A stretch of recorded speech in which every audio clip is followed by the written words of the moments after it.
Very good morning to all of you.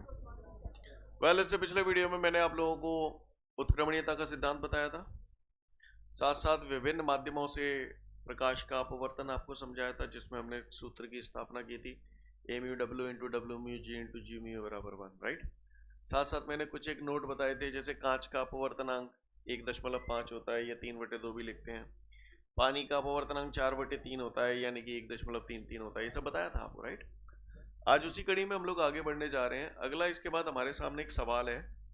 उस सवाल में मुझसे कह रहा है कि एक प्रकाश की किरण है जो वायु से कांच में प्रवेश करती है, यानी पहला माध्यम वायु हो गया और दूसरा माध्यम कांच हो गया। तो कह रहा है जो प्रकाश की किरण वायु में गुजर रही है, तो वायु में उसकी तरंग दैर्घ्य 5000 एंगस्ट्रॉम है। सफिक्स में ए लिखा है, ए का मतलब एयर, वायु, राइट। वायु में प्रकाश की तरंग दैर्घ्य 5000 एंगस्ट्रॉम है और वो कह रहा है वायु में यानी एयर में प्रकाश की चाल 3 × 10⁸ मीटर पर सेकंड है। तो कह रहा है यदि कांच का अपवर्तनांक 1.5 दे रहा है, नहीं देता तो हमें पता भी होना चाहिए कांच का अपवर्तनांक 1.5 होता है ना। उसने दिया है यदि कांच का अपवर्तनांक 1.5 है, तो सबसे पहले तो आवृत्ति ज्ञात करूं हवा में, और दूसरा कह रहा है कांच में प्रकाश की चाल ज्ञात करो, कांच में आवृत्ति ज्ञात करो और कांच में तरंग दैर्घ्य ज्ञात करो। कांच इसलिए मैंने सफिक्स में जी लगाया, ग्लास। समझ गए, प्रश्न समझ गए। उसने बोला एक प्रकाश की किरण जिसकी तरंग दैर्घ्य 5000 एंगस्ट्रॉम है वायु से कांच में प्रवेश करती है, यदि उसकी चाल वायु में 3 × 10⁸ मीटर पर सेकेंड हो और कांच का अपवर्तनांक इतना हो, तो हवा में आवृत्ति ज्ञात करूं, कांच में चाल ज्ञात करूं, कांच में आवृत्ति ज्ञात करूं, कांच में तरंग दैर्घ्य ज्ञात करूं। करें भैया शुरुआत। चलो, तो सबसे पहले मैं फर्स्ट केस निकाल रहा हूं, आवृत्ति। आवृत्ति का सूत्र क्या है, न्यू बराबर, ये बताओ, C/λ। समझ गए। चूंकि मुझे आवृत्ति हवा में निकालनी है, तो मैं ऐसे लिखूं। यहां तक बात समझ में आ रही है सभी को। आवृत्ति काय में निकालनी है मुझे, हवा में। सी क्या है, प्रकाश की चाल, और ये चाल काय में, हवा में। चाल भी हवा में लेनी पड़ेगी, तो सी को ऐसे लिख दूं, VA। बोलो भैया। तो तरंग दैर्घ्य भी हवा में ही लेनी पड़ेगी, सारा काम हवा में कर रहे हैं तो हवा में ही करेंगे। 5000 एंगस्ट्रॉम है ये। एंगस्ट्रॉम कितना होता है भैया, 10⁻⁻10 मीटर। पता है ना सभी को, एक एंगस्ट्रॉम बराबर, पता है तो अच्छी बात है, नहीं पता तो लिख लेना। एक एंगस्ट्रॉम बराबर आपको पता होना चाहिए 10⁻⁻10 मीटर। मैं भी कई बार बता चुका हूँ आपको। क्लियर है, अच्छी बात है। चमका दो, अब क्या है। हवा में चाल कितनी दे रहा है, 3 × 10⁸ वटे हवा में तरंग दैर्घ्य आपको दे रहा है 5000 × 10⁻⁻10। अब तो सॉल्व कर लेंगे इसे। कितना, 6 × 10⁻14 है। ये क्या आ गई हमारी आवृत्ति, काय में, हवा में। अब दूसरा मुझसे क्या कह रहा है, चाल ज्ञात करूं, काय में, कांच में। करूं शुरुआत। तो आप बताओ भैया, एक याद है आज मैंने स्टार्टिंग में ही अपवर्तन जब शुरू किया था, तो एक बड़ा सा नोट बताया। बोले भैया। चलो, अब मुझसे कह रहा है कि मैं चाल बताऊं, काय में, कांच में। तो सबसे पहले मैं कांच में प्रकाश की चाल निकाल रहा हूं। क्या निकाल रहा हूं, कांच में प्रकाश की चाल। तो आप मुझे बताओ माध्यम का अपवर्तनांक यानी कि म्यू और चाल यानी कि V, दोनों के बीच कैसा संबंध है, व्युत्क्रमानुपाती है। तो हम ये जानते हैं म्यू, ये मैं लिख रहा हूं, कोई जरूरी नहीं है ये स्टेप भी लिखूं, जानते हैं हम। अब आप बताओ, हवा से कांच में जा रही है, तो अगर म्यू को मैंने ऐसे लिख दिया, μA/μG, हवा से कांच इसलिए एयर और ग्लास लिया, तो बताओ V को क्या लिखूं, VG/VA। समझ गए। कोई भाई बहन अगर हमारा ऐसा हो जिसने ऐसे लिखा, इसको ऐसे लिखा μG/μA, तो उसी हिसाब से यहां बदल दोगे। समझ गए ना, आंसर दोनों से ही सेम आएंगे। कहानी समझ में आ रही है। चमका दो, दद्दो मान, अब कहो, खत्म कहानी। बताओ μA क्या है, हवा का अपवर्तनांक कितना होता है, 1। चलो, कांच का अपवर्तनांक दिया उसने 1.5 बराबर VG हमें निकालना है, वटे VA कितना है, 3 × 10⁸। कैंची गुणा करके इधर ले आए तो VG बराबर कितना हो जाएगा, 3 गुणा 10 पे घात 8 बटे 1.5। दशमलव हटाऊंगा तो दशमलव के बाद एक अंक है तो एक जीरो बढ़ जाएगी। 15 दूनी 30। तो कांच में चाल कितनी आ गई हमारी? 2 गुणा 10 पे घात 8 मीटर पर सेकेंड। समझ में नहीं आई ये स्टेप? आ गई समझ में? चलो अब इसके बाद कह रहा है आवृत्ति। क्या? आवृत्ति। यानी अब मुझे कांच में क्या निकालना है? कांच में प्रकाश की आवृत्ति। बताओ भैया क्या लिखोगे इसमें? कैसे निकालोगे? प्रकाश की किरण कौन से माध्यम से कौन से माध्यम में जा रही है? वायु से कांच में जा रही है। जब कोई प्रकाश की किरण एक माध्यम से दूसरे माध्यम में जाती है तो उसकी आवृत्ति नहीं बदलती। याद आ रहा है? एक नोट पढ़ाया था, जब कोई प्रकाश की किरण एक माध्यम से दूसरे माध्यम में जाती है उसकी चाल बदल जाती है, उसकी तरंग दैर्घ्य बदल जाती है। बोलो भैया, उसकी तीव्रता बदल जाती है, लेकिन उसकी आवृत्ति नहीं बदलती। तो यहाँ पर हम लोग क्या रखेंगे? क्योंकि हम जानते हैं कि जब कोई प्रकाश की किरण एक माध्यम से दूसरे माध्यम में जाती है तो उसकी आवृत्ति नहीं बदलती। अतः कांच में आवृत्ति काय के बराबर होगी? हवा में आवृत्ति के बराबर। और हवा में आवृत्ति अपन निकाल चुके हैं, ये रही, यानी कि 6 गुणा 10 पे घात 14 हर्ट्ज। स्टेप समझ में आ रहे हैं आपको? बोलो भैया। अगला मुझसे कह रहा है कांच में तरंग दैर्घ्य बताऊं। बताओ भैया क्या सूत्र लगाऊं? आप ही सोचो। वो बड़े भाई नोट थे पूरे खेले जाएंगे। कांच में तरंग दैर्घ्य पूछ रहा है, बताओ भैया। तो म्यू और लैम्डा में क्या संबंध है बताओ? व्युत्क्रमानुपाती संबंध है। बोलो भैया, तो बताओ म्यू को क्या लिखूं? Mu A upon mu G. हवा से कांच में जा रही है तो mu A upon mu G. Lambda को क्या लिखूं बताओ? लैम्डा जी अपॉन लैम्डा। चमका दो। हवा का अपवर्तनांक 1, कांच का अपवर्तनांक 1.5। लैम्डा जी हमें निकालने हैं। लैम्डा ए कितना है? 5000 गुणा 10 पे घात -10। समझ गए मेरी बात को? इसको उधर ले जाऊंगा तो लैम्डा जी बराबर कितना हो जाएगा? 5000 गुणा 10 पे घात -10 बटे 1.5। अब तो सॉल्व कर लोगे? बोलो भैया, बोले कितना आ रहा है? 3333.33 है। ऐसा मुझे कुछ याद आ रहा है। 3333.33 एंगस्ट्रॉम। एंगस्ट्रॉम भी लिख सकते हैं या 10 पे घात -10 मीटर भी लिख सकते हैं। समझ गए? 10 पे घात -10 हटा दिया तो एंगस्ट्रॉम भी लिख सकता हूँ। बोलो भैया, तो ये आ गया हमारा एंगस्ट्रॉम। स्टेप समझ में आ रहा है सभी को? कर पाएंगे? उतार लो फटाफट से।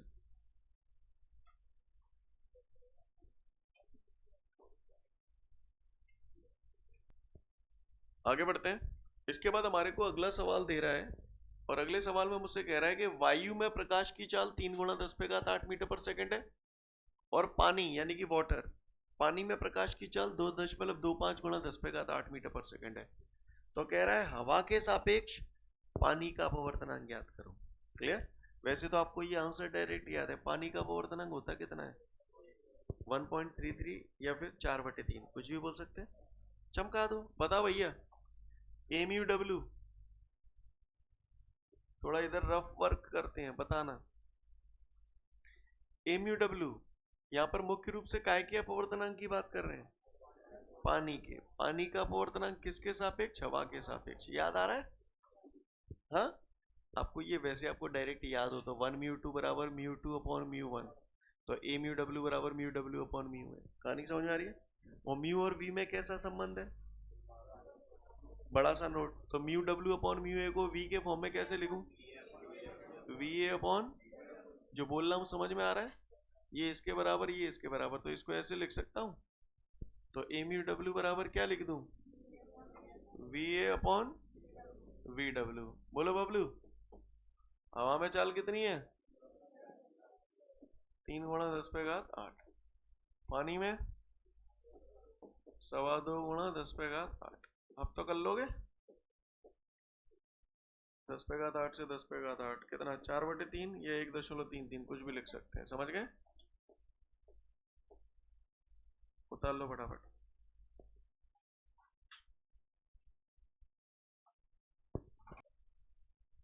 चलिए उम्मीद करता हूँ यहाँ तक हो गया होगा सभी का।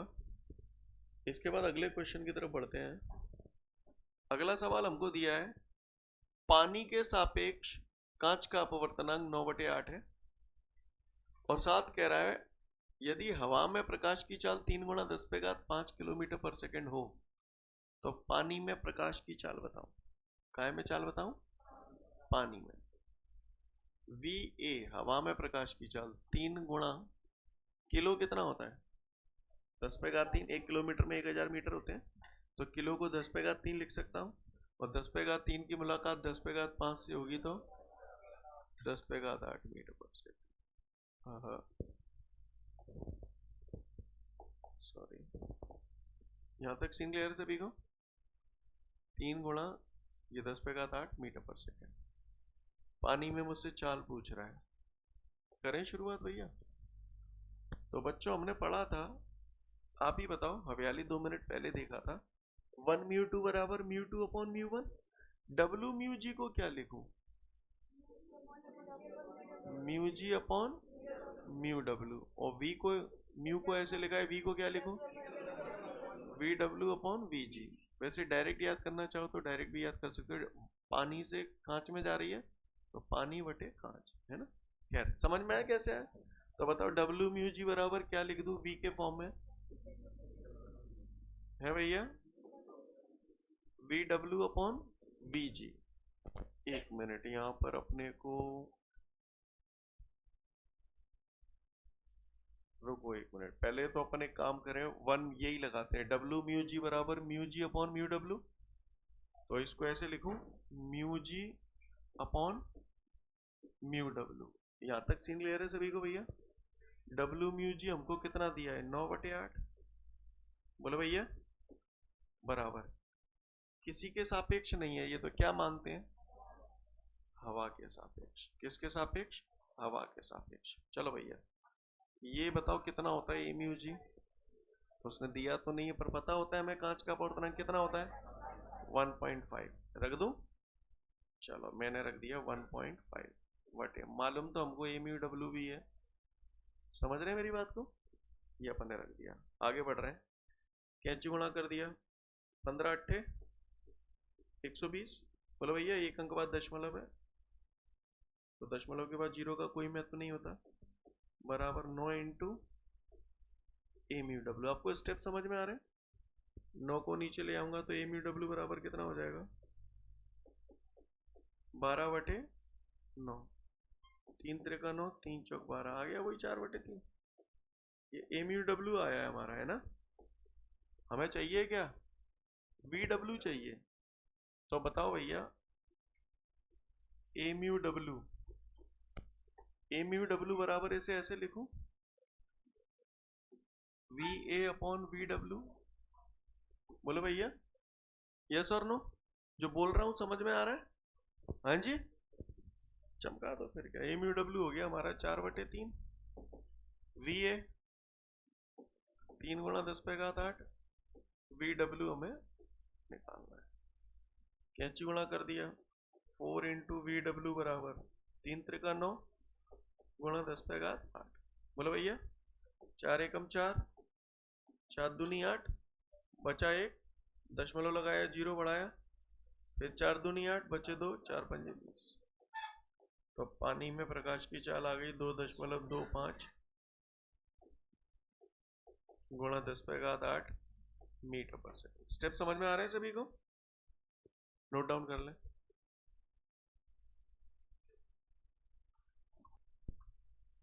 चलिए, उम्मीद करता हूँ सभी ने कर लिया होगा। इसके बाद हम आगे की कहानी पढ़ते हैं, गौर से देखिएगा। पहले, इससे पहले कि मैं अगला क्वेश्चन आपको बताऊं, आप मुझे बताओ, मान के चलो ये हवा है और ये पानी है, ठीक है? अब ये तल है, हवा और पानी का सीमा पृष्ठ हो गया ये। कोई प्रकाश की किरण लंबवत गिरती है तो कैसे निकल जाती है? सीधी निकल जाती है ना? सब जानते हैं? ठीक है, आप जानते हो, आप तो समझदार हो। साइन थीटा बराबर लंब बटे कर्ण, कॉस थीटा बराबर टेन थीटा बराबर लंब बटे आधार। चलो, पानी में पड़ा हुआ सिक्का, पानी में अगर कोई सिक्का पड़ा हुआ होता है तो वो सामान्य रूप से जहां पड़ा हुआ है वहां नहीं दिखाई देता, उससे थोड़ा सा ऊंचा उठा हुआ दिखाई देता है। अगर आपने महसूस किया हो कभी, स्वच्छ पानी के तालाब की जो तली होती है वो नॉर्मली हम देखते हैं तो थोड़ी सी ऊंची उठी दिखाई देती है। ये सब जो होता है वो सब अपवर्तन के कारण होता है। पानी में पड़ी हुई छड़ टेढ़ी और छोटी नजर आती है हल्की सी, तो ये सब अपवर्तन की वजह से होता है। क्लियर? तारे टिमटिमाते हुए नजर आते हैं, सूर्य और तारे अपनी वास्तविक स्थिति से थोड़े से ऊंचे उठे हुए दिखाई देते हैं। ये महसूस नहीं किया होगा आपने, है ना? और बाकी की चीजें तो महसूस की हैं। तो ये सब जो घटनाएं होती हैं वो काय की वजह से होती हैं? अपवर्तन की वजह से होती हैं। क्लियर? फिलहाल हम देखते हैं कि पानी में पड़ा हुआ सिक्का ऊंचा उठा हुआ दिखाई देता है ना, उसको समझते हैं। तैयार है? इससे पहले कि मैं आपको आगे समझाऊं, एक बात आपसे और कहना चाहता हूं। बताओ जरा, ए म्यू डब्ल्यू बराबर 4/3 है, तो डब्ल्यू म्यू ए बराबर कितना हो जाएगा? 3/4। बता चुका हूं ना, ये सब पलट सकते हैं ऐसे हम। अच्छा, हमेशा ध्यान रखें, जैसे अपवर्तनांक लिखा जाता है, दो अलग अलग माध्यम यहां लिखे जाते हैं। लिखने के तो आप कुछ भी लिख सकते हो, आप स्वतंत्र हैं, लेकिन हर चीज का अपना एक ट्रेंड होता है। कॉपी है आपके पास, नोटबुक, ये आपकी कॉपी है, कॉपी पे आप ऐसे ही तो लिखते हो, है? कोई जरूरी है ऐसे ही लिखो? ऐसे नहीं लिख सकता क्या? लिख सकता हूं, पर हर चीज का अपना एक ट्रेंड होता है, और स्टार्टिंग से हम लोग जो ट्रेंड देखते आ रहे हैं वो ऐसे ही लिखते हैं। यस और नो?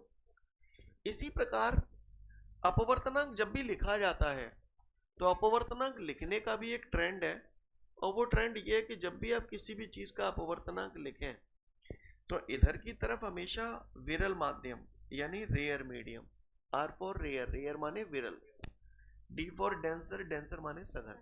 क्लियर? यानी हमेशा सघन माध्यम इधर लिखा जाता है, विरल माध्यम इधर लिखा जाता है। क्लियर है? ट्रेंड यही है। बाकी का अगर आप ऐसे लिख दो तो कोई गलत नहीं है, 100% करेक्ट है। क्लियर है? कोई दिक्कत वाली बात नहीं है, लेकिन एक जो तरीका होता है किसी भी चीज को अच्छे ढंग से रखने का, तो वो सही तरीका ये है। क्लियर है? हमेशा विरल इधर लिखते हैं, सघन इधर लिखते हैं। बात समझ में आ रही है? जो तरीका है। क्लियर है? चलो अब आते हैं क्वेश्चन पे। गौर से देखिएगा सभी लोग ऑन द बोर्ड।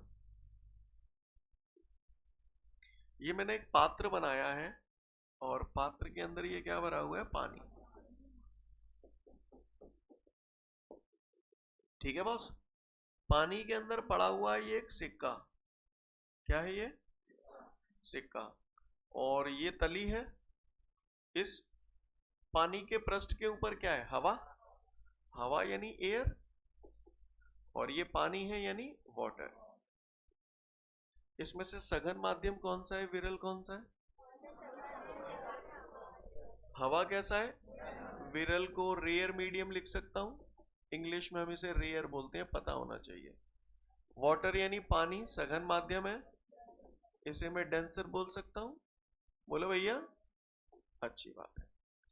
ये सिक्का पड़ा हुआ है, मैंने मान लिया ए बिंदु पे पड़ा हुआ है, और पानी की जो तली है, पानी के इस पृष्ठ से ये मैंने मान लिया h गहराई पर है। कितनी गहराई पर है? ये सिक्के की वास्तविक गहराई है जहां पर सिक्का है। क्लियर है? चलो आ जाओ। सिक्के से ये कोई प्रकाश की किरण निकली। अब बात आती सिक्के से कैसे किरण निकल जाएगी, कई लोगों के दिमाग में ये आ रहा होगा, राइट? तो सुने भैया, आप मुझे देख पा रहे हो? क्यों देख पा रहे हो? क्योंकि सूर्य से जो प्रकाश की किरणें आ रही है मेरे ऊपर पड़ रही हैं। क्लियर? और मेरे ऊपर जब प्रकाश की किरणें पड़ रही हैं तो वो प्रकाश मेरे से परावर्तित होकर आपकी आंखों पे पड़ रहा है, जिसकी वजह से आप मुझे देख पा रहे हो। तो प्रकाश मुझसे निकल रहा है, वही तो आप देख पा रहे हो। तो क्या ये प्रकाश वाकई में मुझसे निकल रहा है? जो आ रहा है वही परावर्तित हो रहा है। हजारों प्रकाश की किरणें इस पानी के पृष्ठ में अंदर तक आ रही हैं। बोलो भैया, सिक्के पे पड़ी तो सिक्का उनमें से काफी सारी किरणों को परावर्तित करेगा, तो परावर्तन के बाद ये किरणें दिखा रहा हूं। समझ में आई ये किरण कैसे आई है? सीन क्लियर है? ये प्रकाश की किरण है, एक और मैंने मान ली एक किरण ऐसे जा रही है। ठीक है बॉस? अब आप मुझे बताओ, गौर से देखिएगा, जो किरण इस पृष्ठ पर ऐसे लंबवत गिर रही है कैसे निकल जाएगी? सीधी निकल जाएगी ऐसे, जो बोल रहा हूं पल्ले पड़ रहा है। चलो आ जाओ, इधर आ जाओ। ये किरण ऐसे गई, कौन से माध्यम से कौन से माध्यम में जा रही है? सघन से विरल जाएगी तो अविलंब से दूर हट जाएगी, तो सबसे पहले तो अविलंब बनाना पड़ेगा। कहां बनाऊं अविलंब? ये सघन से विरल, तो ये आपतन बिंदु हो गया। अविलंब इस पृष्ठ के लंबवत। आपको समझ में आ रहा है? ये कौन सा कोण हो गया बताओ? आपतन कोण। स्टेप समझ में आ रहे हैं? सघन से विरल जाएगी तो अविलंब से दूर हट जाएगी। कायदे से इस किरण को ऐसे जाना चाहिए था, अब अविलंब से दूर हटानी है, तो यूं लाऊं कि यूं लाऊं? यूं लाऊं। तो जी मैं ऐसे ले रहा हूं। यहां तक का सीन क्लियर है सभी को? ए, इस पॉइंट को मैंने नाम दे दिया बी, और इस पॉइंट को मैंने नाम दे दिया सी। किसी को कोई दिक्कत भैया? यहां से जो बंदा देख रहा है, यहां से जो बंदा देख रहा है, उसको ये किरण कहीं ना कहीं पीछे से आती हुई प्रतीत होगी। ठीक है, मैंने मान लिया ये बिंदु है ए डैश, यानी जो सिक्का वास्तव में यहां रखा हुआ था वो मुझे अब यहां प्रतीत होने लगा, यानी सिक्के का प्रतिबिंब मुझे कहां दिखाई देगा? यहां दिखाई देगा। जो बोल रहा हूं बात समझ में आ रही है आपको? बोलो भैया, किसी को कोई दिक्कत? जो सिक्का वास्तव में यहां था वो मुझे अब यहां प्रतीत होने लगा। तो अब ये सिक्के की जो गहराई है, ये कौन सी गहराई है? वास्तविक गहराई है या आभासी गहराई है? आभासी गहराई है। आभासी गहराई को मैंने नाम दे दिया एच डैश। इतनी बात समझ में आई है? ये कौन सी किरण है? B C. जहां में परावर्तन का एरो है, अपवर्तित किरण है। अपवर्तित किरण अविलंब से जो कोण बनाती है उसे अपवर्त। तो ये कोण कितना हुआ? है कोई माइकल लाल जो मुझे बता दे ये कोण कितना है? क्यों है यार? संगत कोण है, एकांतर नहीं है, संगत है। ये आर है तो ये भी तो आर ही होगा। अब देखो ये वाली लाइन ये रही, अब अगर ये लंब ये आर बना रहा है तो ये भी तो आर ही बनाएगा। जो बोला समझ में ही नहीं आया? आया? अच्छा बताना जरा, ये कोण अगर आई है तो ये कितना होगा? क्यों? आइए देखिए, जो जेड है देखो आ जाए, ये आई है, समझ में ही नहीं आई है, हैं? समझ गए? कौन सी घटना है रही है जहां है? तो कौन सा नियम लगेगा? स्नेल का। तो स्नेल के नियम के अनुसार क्लियर है? क्या लिखूं? Sine i upon sine r, तो वो तो मैंने लिख दी। अब कौन से माध्यम से कौन से माध्यम में जा रही है ये बताओ। यहाँ का लिखते हैं एलएचएस में, है? तो मुझे जहां दिख रही है किरण पानी ते हवा में जा रही है, तो डब्ल्यू मुंह है। बोलो भैया, क्या लिख दूं? डब्ल्यू मुंह है। नहीं है बात समझ रहे? आपके नोट्सों में डब्ल्यू म्यू से लिखा हुआ है या डी म्यू आर से लिखा हुआ है? डब्ल्यू म्यू है। सुनो मेरी बात सुनो, जरूरी तो नहीं है कि हर जगह माध्यम हवा और पानी ही हो, किसी जगह कुछ और भी हो सकता है। तो ऐसी स्थिति में मान के चलो सघन माध्यम कोई और है, विरल माध्यम कोई और है, तो और क्या लिख सकता था? यहाँ डब्ल्यू की जगह क्या लिखता? डी। ए की जगह क्या लिखता? आर। बात समझ में आ रही है? तो ऐसे भी कर सकते हैं। सीन क्लियर है सभी को? चमका दो अब कहो। डब्ल्यू म्यू ए बराबर साइन, क्यों लिखा है डब्ल्यू म्यू ए? समझ में आया? क्योंकि पानी से हवा में जा रही है।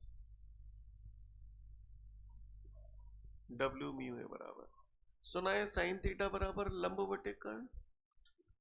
आई कोण देखो जरा चित्र में जो बनना हुआ, ये त्रिभुज कौन सा है? एक भुजा ये रही, तो दूसरी भुजा ये हो गई, तीसरी ये हो गई। बोलो भैया, इस पॉइंट को मैंने नाम दे दिया एम। क्या नाम दे दिया? बताओ भैया, लंब बटे कर्ण लगाओ। साइन आई, कोण के सामने वाली भुजा लंब, तो एम बी लंब हो गया। कर्ण बी ए या ए बी, बात एक है ये। बोलो भैया, तो क्या लिखूं? एम बी अपॉन ए बी। स्टेप समझ में आया? चलो साइन आर, आर कौन बनना है? लगाओ लंब बटे कर्ण फटाफट। लंब कितने गए? M B. कर्ण A dash B, M B upon A dash B. तो ये हो जाएगा डब्ल्यू म्यू ए बराबर एम बी अपॉन ए बी। जाए ऊपर लेंगे तो वैसे तो डायरेक्ट यहाँ भी काट सकते, काट दो डायरेक्ट है, थोड़ा सा इतना तो करने दो आप। ठीक है, तुम कह रहे हो तो कर लेता हूँ, वैसे नहीं करता मैं। एम बी से एम बी काट दिया, ए डैश बी ऊपर पहुंच जाओ है, तो क्या लिख दूं, a dash b upon A b. यहां तक किसी को कोई दिक्कत? इतने का ही समझ में आ गई तो गौर से देखना, अब थोड़ा झटका लगेगा। ए बी यही तो है? यदि बिंदु बी बिंदु एम के अत्यंत निकट है, यदि बिंदु बी बिंदु एम के अत्यंत निकट है, तब तो अगर बी बिंदु एम के निकट आ जाएगा तो ए बी काय के बराबर हो जाएगा, ए एम के। तब ए बी लगभग बराबर ए एम, बोलो भैया। और बी बिंदु एम के निकट आ जाएगा तो ए डैश बी काय के बराबर हो जाएगा, तो ए डैश बी लगभग बराबर हो जाएगा ए डैश एम। तो बताओ भैया ए बी की जगह क्या लिख दूं, A M. A dash B की जगह क्या लिख दूं, ए डैश एम। यहां तक बात समझ में आई? तो डब्ल्यू म्यू ए बराबर, बताओ भैया ए डैश एम कितना है, एच डैश कितना है, एच डैश। ए एम कितना है, एच। समझ गए? सीन क्लियर है? बोलो भैया, अच्छी बात है। कोई अगर यहां तक भी कर देता है 100% करेक्ट है। पर मैंने अभी 2 मिनट पहले आपको बोला था अपवर्तनांक लिखने का जो सही तरीका होता है वो क्या होता है, विरल इधर सघन इधर। तो बताओ क्या इसे पलटू, बोलो भैया। तो एम यू डब्ल्यू हो जाएगा फिर ये, अगर इसे एम यू डब्ल्यू लिखूंगा तो ये एच अपॉन एच। और उसने यही पूछा था मुझसे, एच कौन सी गहराई है, वास्तविक गहराई। एच डैश कौन सी गहराई है, तो कह रहा है वास्तविक गहराई, आभासी गहराई और माध्यम के अपवर्तनांक के बीच संबंध स्थापित कीजिए। आ गया, खत्म, क्लियर। अब आगे आप ही बताओ, मैं नहीं बताऊंगा। ध्यान से सोच समझ के जवाब देना। पानी में पड़ा हुआ सिक्का ऊंचा उठा हुआ दिखाई दे रहा है, काय की वजह से? कोई भी चीज सामान्य पोजीशन से थोड़ी सी ऊंची उठी दिखाई दे तो आंख बंद करके बोल देना अपवर्तन की वजह से। ये अपवर्तन का उदाहरण है, क्लियर है। अब वो पूछे भाई चाहे तुम बताओ, ये एच है ये एच डैश है, तो सिक्का कितना उठ गया, उठाओ। एच माइनस एच डैश, लपक गए। पूछे तो बताना, अन्यथा कोई आवश्यकता नहीं है, उठाओ। तो एच माइनस एच डैश उठावे भाई, एच में से एच डैश घटा दूंगा तो यही तो बचेगा, सही बोलना। और आगे देखिए, एच माइनस इधर साइड में कर रहा हूं, अभी अभी आपने पढ़ा है ए म्यू डब्ल्यू बराबर H upon H dash, yes और नो। तो मैं यहाँ लिख रहा हूँ आप लोगों के लिए ए म्यू डब्ल्यू बराबर H upon H dash. H dash को इधर लाऊंगा, ए म्यू डब्ल्यू को नीचे लाऊंगा, तो एच डैश बराबर एच अपॉन ए म्यू डब्ल्यू लिख सकता हूँ भैया, बोलो। तो एच डैश की जगह मैंने क्या लिख दिया, एच अपॉन ए म्यू डब्ल्यू। तो ये हो जाएगा हमारा, एच कॉमन आ रही है, क्या मैं उम्मीद करूं हमें समझ में आ गया, ये क्लियर है। उठाओ पूछेगा तो बता देंगे ऐसे, क्लियर। एच क्या है यहाँ पे, वास्तविक गहराई, एच डैश हाँ, और म्यू माध्यम का अपवर्तनांक। सीन क्लियर है सभी को, देख लो समझ जाओगे। इतना अच्छे से पढ़ के आइएगा, नेक्स्ट वीडियो में फिर मिलेंगे। जय हिंद।